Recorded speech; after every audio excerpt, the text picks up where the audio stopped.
demorando para gravar. Eu acho que eu já falei para vocês que a nossa prova vai ser dos Estados Unidos, né? As questões da nossa avaliação interdisciplinar, né? O provão lá, né? Eu acho que vai ser, vai ser os Estados Unidos, tá, pessoal? Então, estudem lá sobre os Estados Unidos. Se vocês quiserem fazer alguma pergunta, tá? Hoje, porque praticamente a gente já terminou o livro, tá? Hoje eu vou falar só um pouquinho aqui sobre a questão de Quebec, no Canadá, que eu não falei na última live. Vou falar um pouquinho. E aí, se vocês quiserem falar sobre os Estados Unidos, que vai ser o tema da nossa prova, a gente volta ao assunto, tá? E aí a gente fala mais um pouquinho, tá bom? Vocês querem colocar alguma coisa, falar alguma coisa? Antes da gente começar, ainda tem tempo, ó. 10h33. Fiquem à vontade. Lembrando e reforçando mais uma vez que muitos alunos do 8º ano estão me devendo atividades, tá? Anteontem eu entrei lá e ainda não na plataforma, né? E ainda não tinham feito, tá? Haviam feito as atividades. É importante, tá, pessoal? Eu, inclusive, mandei para o Thiago uma lista de pendência já. Fica aí agora a critério de vocês, né? Então, vamos começar? Ninguém tem nada para falar? Só o Bruno que falou comigo hoje? Ninguém mais vai falar comigo?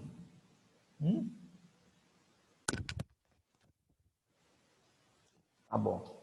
Ó, então, eu preparei um roteirinho, né, do que estava faltando para a gente falar do Canadá, que eu acho importante, tá? Deixa eu ver aqui. Ana Clara Oliveira.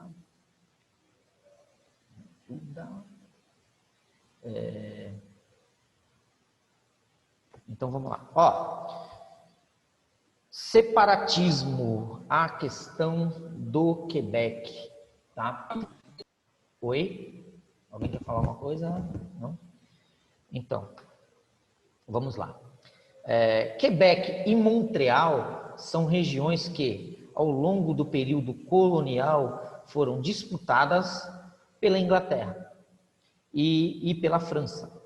Passaram para o domínio britânico após o final da Guerra dos 7 Anos, entre 1756 e 1763, quando foi assinado o Tratado de Paris. Esse tratado, né, que foi assinado, a França foi forçada a ceder alguns territórios, né, por ela ocupados, para a Inglaterra. E isso daí, pessoal, após esse episódio, né, parte da população dessas províncias alimenta um forte desejo de separação, tá? De se tornar, né, uma província, um estado independente, tá? Com o objetivo de transformá-las em um país independente. Então, houve até um plebiscito recentemente em Quebec, tá?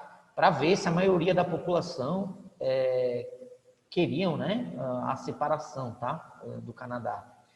E isso aí não vingou, não foi para frente, tá? E a maioria preferiu continuar sendo, né, parte do território canadense, tá? Então, sempre quando falar, né, na questão de Quebec, foi uma parte do Canadá, tá? Que teve, né, digamos, uma colonização por parte dos franceses. Inclusive, existem 2 idiomas no Canadá, tá? 2 idiomas, o inglês, né? E essa região aí de Quebec, Montreal, tá?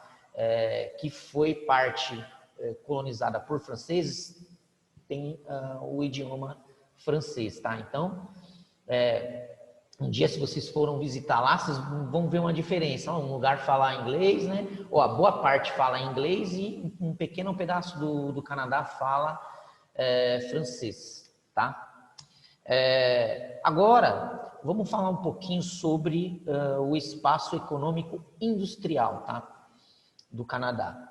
Desde 1994, o Canadá faz parte do NAFTA, Tratado Norte-Americano de Livre Comércio, junto com os Estados Unidos e México, cujo principal objetivo é eliminar as barreiras comerciais, promovendo a livre circulação de mercadorias, serviços e capitais. Então, o que é o NAFTA? É um bloco econômico, tá? A gente até falou sobre isso, né? Naquela parte que fala da globalização, tá? É um bloco econômico, né? Que os blocos econômicos, né? Ele está no contexto do capitalismo, tá? E da globalização. Por quê? Porque ele visa diminuir as barreiras comerciais, né? Para o comércio entre esses países que são membros de determinado grupo econômico, tá? Esses grupos que visam diminuir as barreiras comerciais, tá? Porém, aqui no NAFTA, o grupo é só, esse bloco, né, econômico, é só para isso, tá? Para diminuir as barreiras. Por exemplo, não pode circular, né, pessoas, tá? Entre os países. Então, vocês imaginam, o México, que é um país subdesenvolvido, né, ou em desenvolvimento, um país emergente, enfim, a maioria dos mexicanos ia querer morar, né, nesses dois países, né, cujo são países desenvolvidos, né, e o Canadá com ótima qualidade de vida, né, um dos IDHs mais elevados do mundo, né, o IDH do Canadá. Que a gente já havia visto na semana passada isso, né? Melhor qualidade do mundo, tá entre os melhores, tá? Tá ali entre os 5 melhores IDHs do mundo, qualidade de vida dos seus indivíduos, né? Da sua população do mundo, tá? 80% das exportações canadenses, principalmente matérias-primas, minerais e vegetais, se destinam aos Estados Unidos, de quem importa quase 70% de produtos, na maioria industriais, tecnologias e serviços. Então, pessoal, vocês imaginam, o Canadá é o segundo maior país em extensão territorial, tá? É muito grande o território. Então, quanto maior o território, tá? Quanto maior o país for, mas a probabilidade de ali você encontrar vários recursos naturais. Não é diferente no Canadá, tá? Não é diferente. Então, podemos encontrar grandes jazidas de petróleo e gás natural na região de Alberta e na sua plataforma continental. O Canadá é o maior produtor mundial de zinco, urânio, explorados na região Apalachiana, que fica ali meio que na divisão ali dos Estados Unidos, né, naquela divisa. Além de estar entre os maiores produtores mundiais de ouro, níquel, alumínio e chumbo. Então, vocês têm uma ideia, né? O Canadá, ele tem uma disposição muito grande no seu território de recursos naturais, né? E esses são recursos naturais importantes, né? De alto valor, né? Que a gente chama de commodities aí, né? Então, o Canadá já é um país, né, muito rico, né, muito importante economicamente e o seu território, né, o tamanho, a grandeza do seu território faz com que isso daí se conceba em recursos naturais, tá? Então, tem muito alumínio, ouro, né, chumbo, enfim.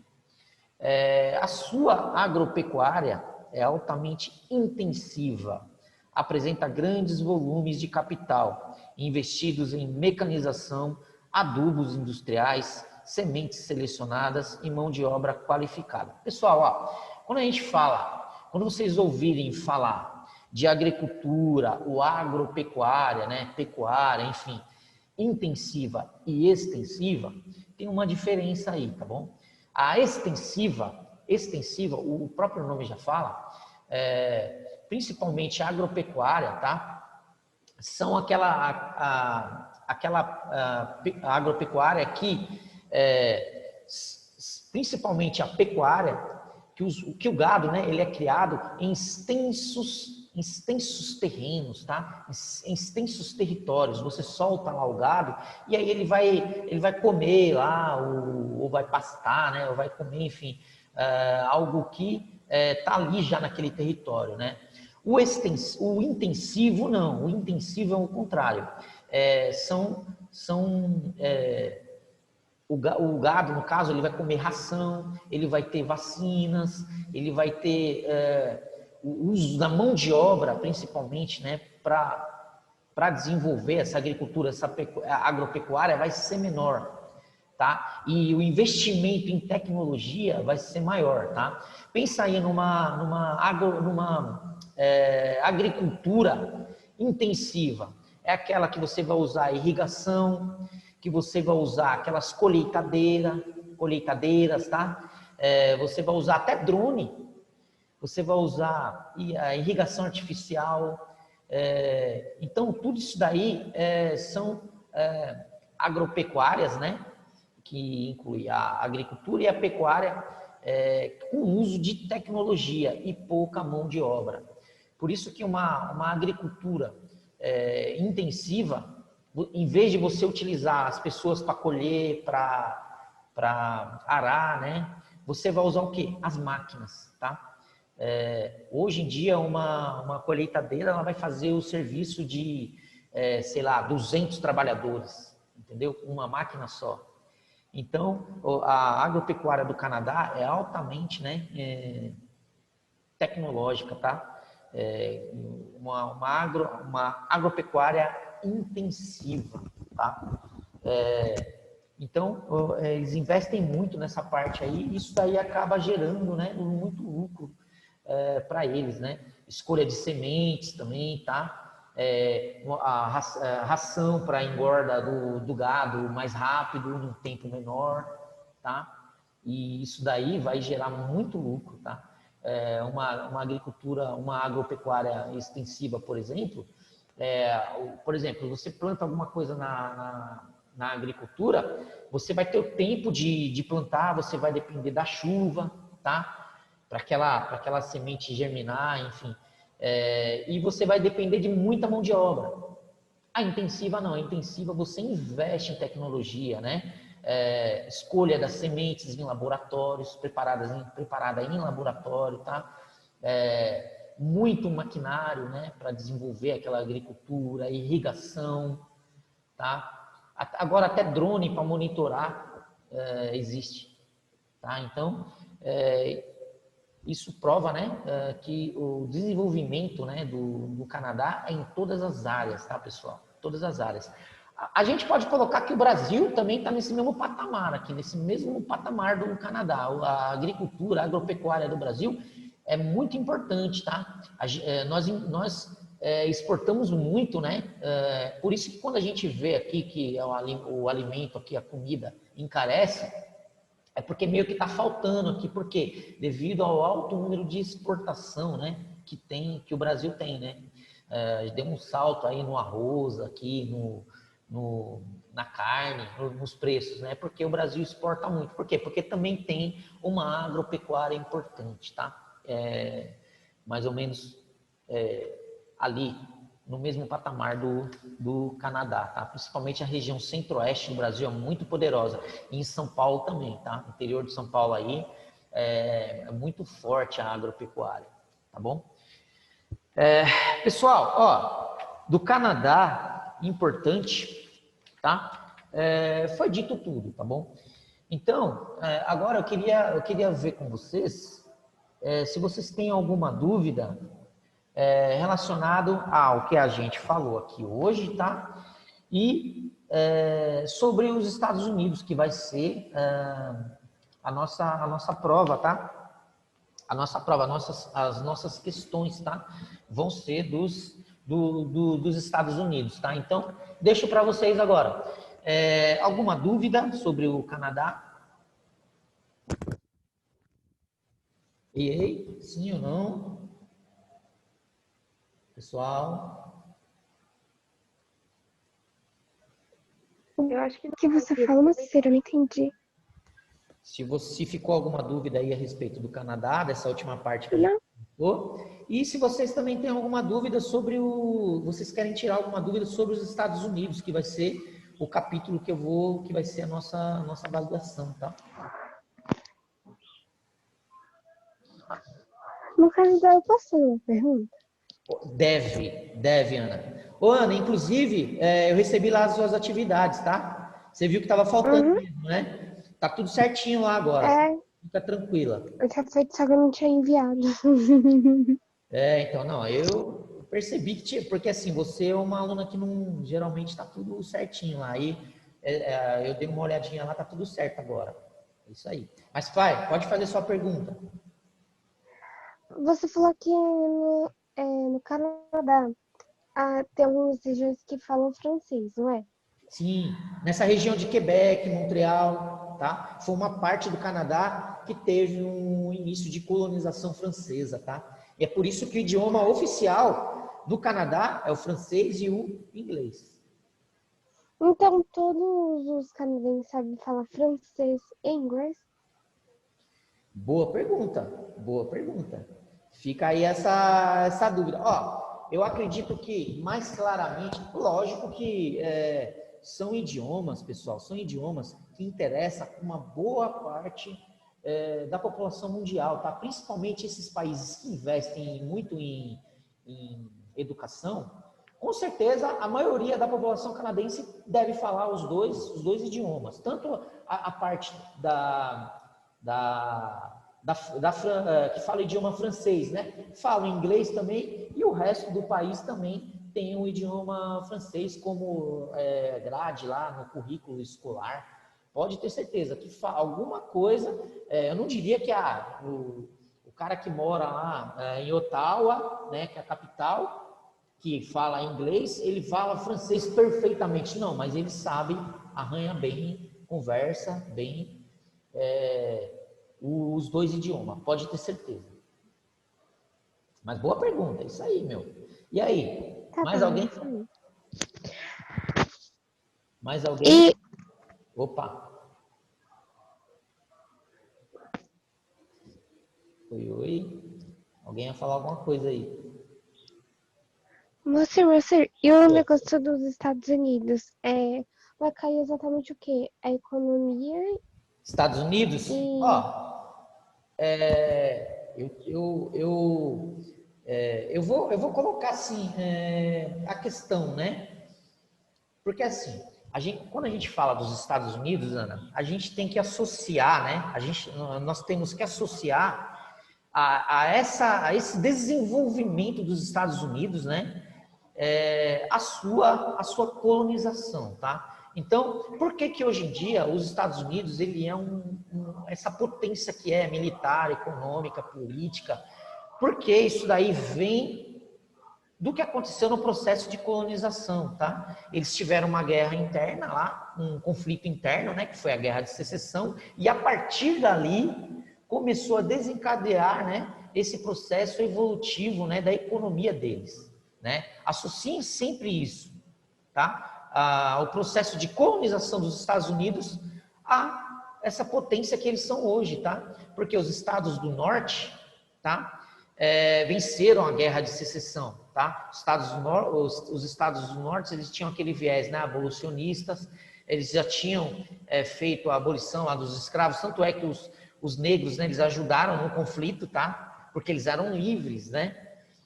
E o sul tinha aquele viés mais das plantations, né, com a mão de obra escrava importante, né, muito parecido com o que ia acontecer aqui no Brasil, tá? Só que lá, diferentemente daqui, o produto era outro, era o algodão e o tabaco, tá?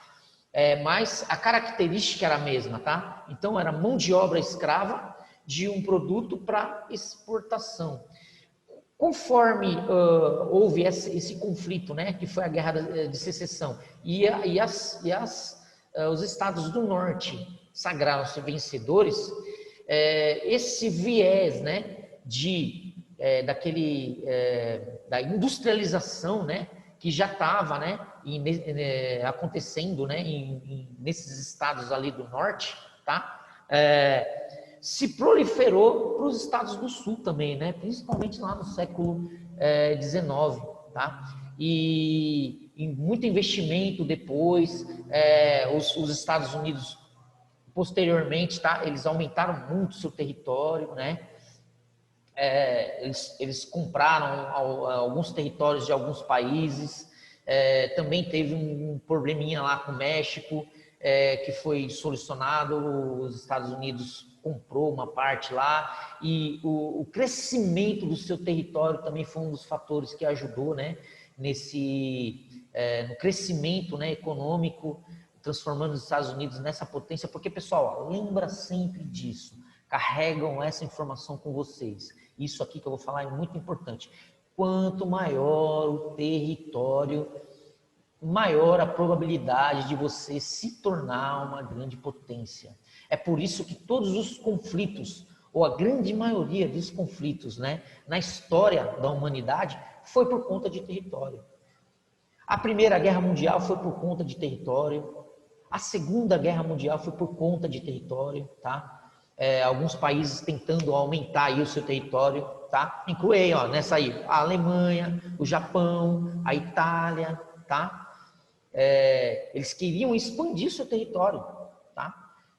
Isso daí causou, né, um mal-estar muito grande na época, fervilhou, formou uma panela de pressão e outros países tiveram que entrar no conflito, tá? Né, conflitos importantes ocorreram por conta de território. Então, o aumento do território dos Estados Unidos foi importante, muito importante, porque vocês concordam que quanto maior for um território, mais a possibilidade naquele território ter petróleo, ter gás natural. Por que que o Japão foi um dos países, né, precursores, né, um dos países, né, ali do eixo, né, que participou da Segunda Guerra, né, ao lado da Alemanha e da Itália? Porque o território é pequeno, né? O território japonês é pequeno, é quase do tamanho de São Paulo, para vocês terem uma ideia. Então, aonde que tem a possibilidade de vocês encontrar os recursos naturais necessários para uma industrialização, né? Que é ferro, alumínio, chumbo e outros, né? Ouro, aí depois petróleo, gás natural, carvão mineral. No Japão, que tem 340 mil quilômetros de extensão, ou nos Estados Unidos, que tem 9 milhões de quilômetros? Nos Estados Unidos, né? Aí você fala assim, professor, mas o Japão conseguiu ser uma grande potência. Então, conseguiu ser uma grande potência por quê? Porque ele percebeu que, como ele não tinha, né, um território, ele devia investir em quê? Em educação, que é o que eu sempre falo aqui também. Um país que prioriza a educação, tá? A educação é a base de tudo, pessoal. A base de tudo. É por isso que, sempre o conselho que eu dou para meus alunos: estudem, escolham uma profissão que vocês gostem e estudam. É a base de tudo. Isso daí vai fazer vocês conseguirem a grande maioria das coisas que vocês almejarem na vida de vocês, vai vir através da educação. A educação é o maior investimento, tá, que o ser humano tem, é a educação. E foi isso que o Japão fez em relação, né, à sua população, né? Foi isso que ele fez, tá? Ele investiu em educação. E ele expandiu seu território de uma outra forma. Por quê? Ele investiu em educação, consequentemente, ele é um país que tem muitas empresas, e essas empresas multinacionais, de uma certa forma, fez com que o seu território expandisse. O Japão não tem empresa em todos os continentes? expandiu, ele mandou as suas empresas, a sua tecnologia, os seus costumes para outros países. É uma forma de expandir o seu território, tá? Mas, voltando a falar dos Estados Unidos, os Estados Unidos já tem, né? Já tinha um território grande, tá?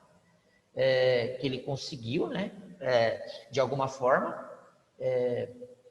ele pagou por isso, né? Teve alguns conflitos, enfim. Mas o território dos Estados Unidos é um território de dimensões continentais também, como o Brasil, tá? É o quarto maior território do mundo. Isso daí também vocês associem, né? Que eu posso pedir isso na prova, com o seu crescimento econômico também, tá? Mas vocês têm alguma pergunta específica que vocês queiram saber mais alguma coisa dos Estados Unidos? Sim, não?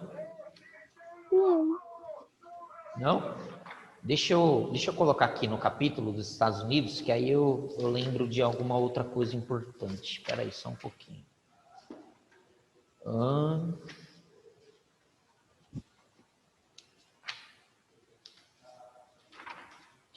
Tá. Ó, algumas megalópolis, né? Principais concentrações urbanas, né? A gente falou disso, né? Quando a gente falou sobre os Estados Unidos, destacou bastante, tá?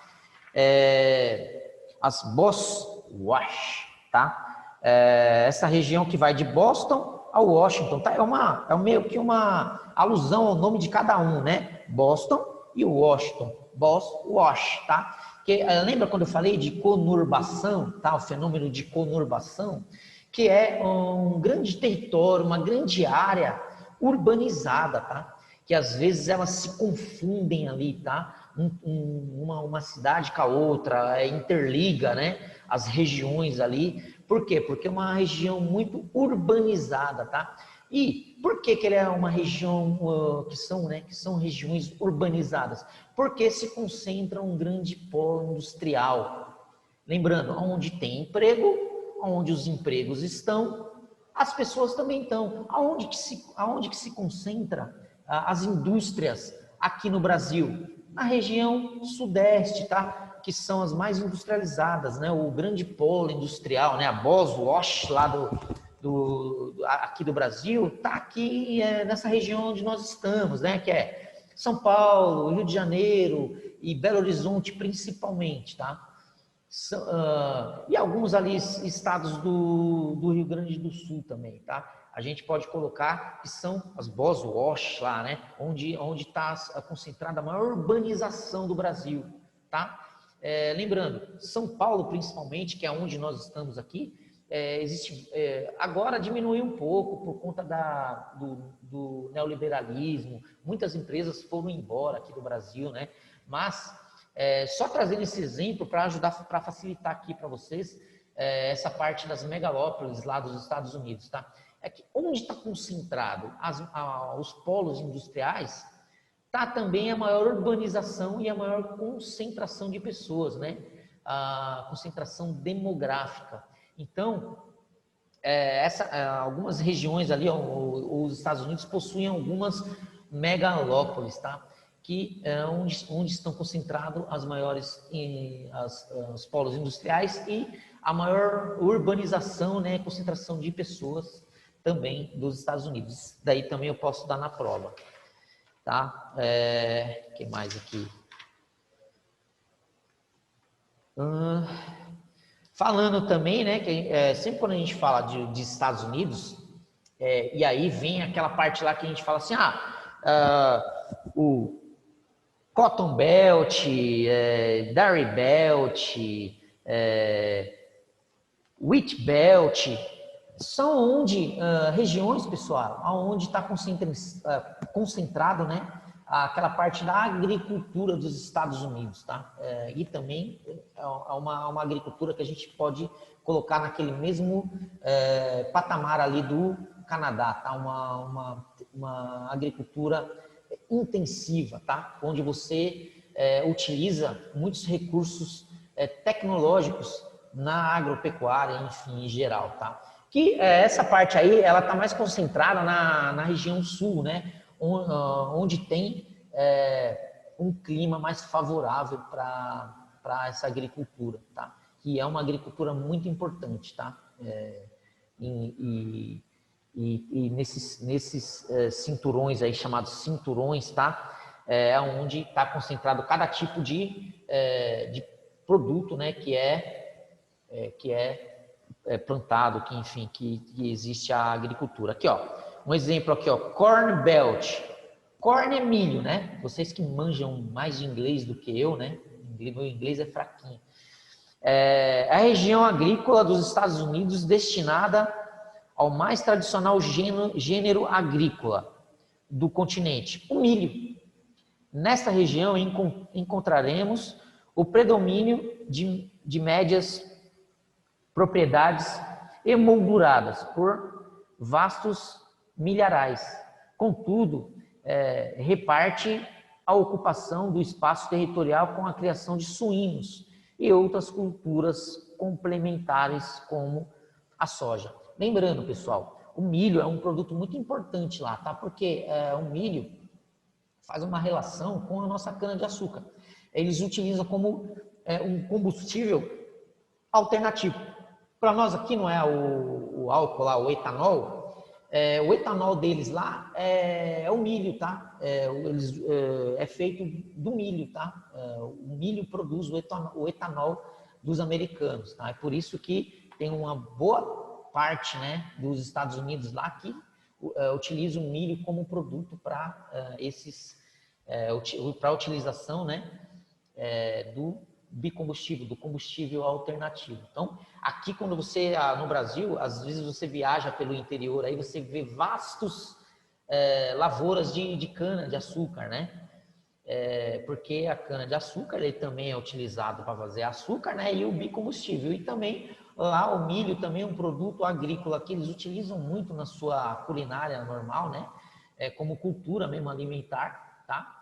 E também para essa parte aí do bicombustível, tá bom? Então, é um produto muito importante lá na agricultura dos americanos, tá? Deixa eu ver aqui mais alguma coisa importante que pode cair.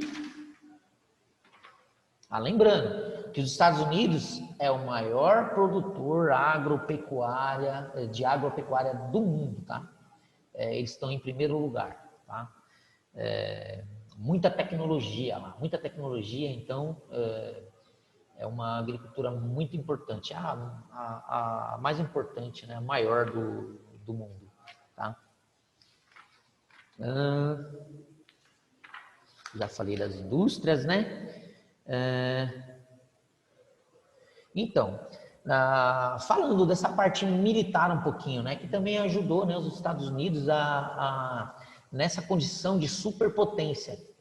Pessoal, ó, os Estados Unidos, para vocês terem uma ideia, tá? Inclusive, eu não gosto nem de entrar em mérito de questão de política, tá? Nosso presidente falou aí umas besteiras aí relacionadas aos Estados Unidos, negócio de pólvora, olha. É triste, viu? Porque, ó, pensa bem, os Estados Unidos, o que eles investem nessa parte militar, tá? De armamento, enfim, de arma de guerra mesmo. Eles investem os outros países os outros países todos juntos, tá? Não dá 40% do que os Estados Unidos investem. Para vocês verem o tamanho do investimento nessa parte militar aí, tá? De armamento, enfim, essa parte militar dos Estados Unidos, tá? Assim, é uma coisa em outro patamar, tá? Os Estados Unidos está bem muito acima. Para fazer um pouquinho de frente para os Estados Unidos, tá? Num contexto, de uma forma geral, se por acaso um dia desencadeasse aí uma guerra, enfim, os países que podem chegar perto ali é a Rússia e a China, tá?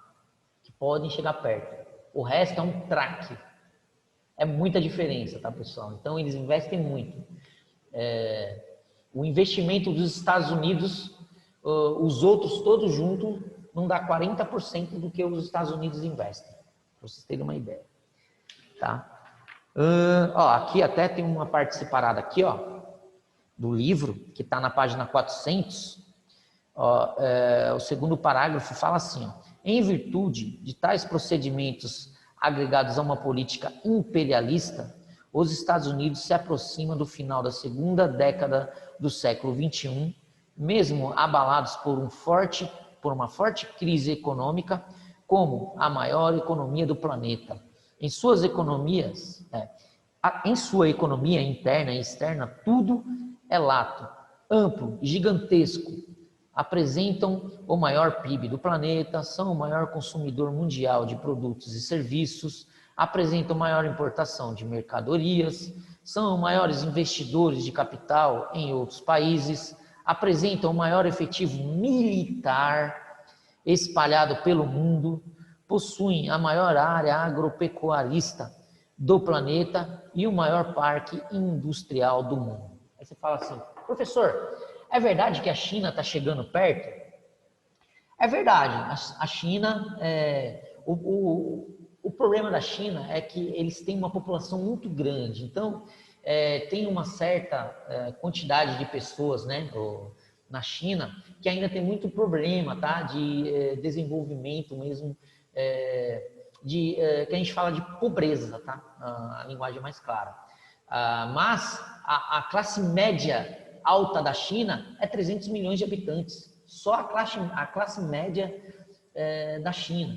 Então, pessoal, eles têm muito investimento, eles estão a nível tecnológico, enfim, todos os sentidos. A China está se aproximando assim dos Estados Unidos, está se tornando assim, já claramente a segunda maior potência do mundo, tá? Tem a Alemanha, tem o Japão, tá? Mas a China, ela está assim, a passos largos, correndo para ser, né, um dos principais potências também do mundo, tá? Mas os Estados Unidos, né, que é o país que a gente está falando aqui agora, é a maior economia do mundo, assim, sem sombra de dúvidas, tá? Nunca esqueçam disso, tá? Então, pessoal, ó, basicamente, tá? É isso, tá? Estudem um pouquinho, tá? Se alguém tem alguma dúvida ainda, eu estou falando muito aqui, né? Se alguém tem alguma dúvida específica, pode perguntar, essa é a hora, tá? Mas vai ser tranquila a prova, tá? Estudem também um pouquinho sobre os direitos civis, daquela parte lá dos direitos civis americanos, tá? Que os Estados Unidos sofrem até hoje com aquela coisa de preconceito racial, que existiram várias lutas, né, internas dentro do país para melhorar essa condição, né, de segregação racial que é latente nos Estados Unidos e até hoje, né? A gente viu recentemente aquele negro lá que morreu por um policial e teve várias manifestações, né, que desencadearam alguns conflitos lá internos, enfim. Então, essa parte também é muito importante, tá? O Martin Luther King lá, que ele teve um papel importante, né, nesse contexto aí dessa parte aí de segregação lá dentro dos Estados Unidos, né? Então, tem coisas que são importantes. Não dá para colocar tudo isso numa prova, porque são só 4 questões de geografia, né? Mas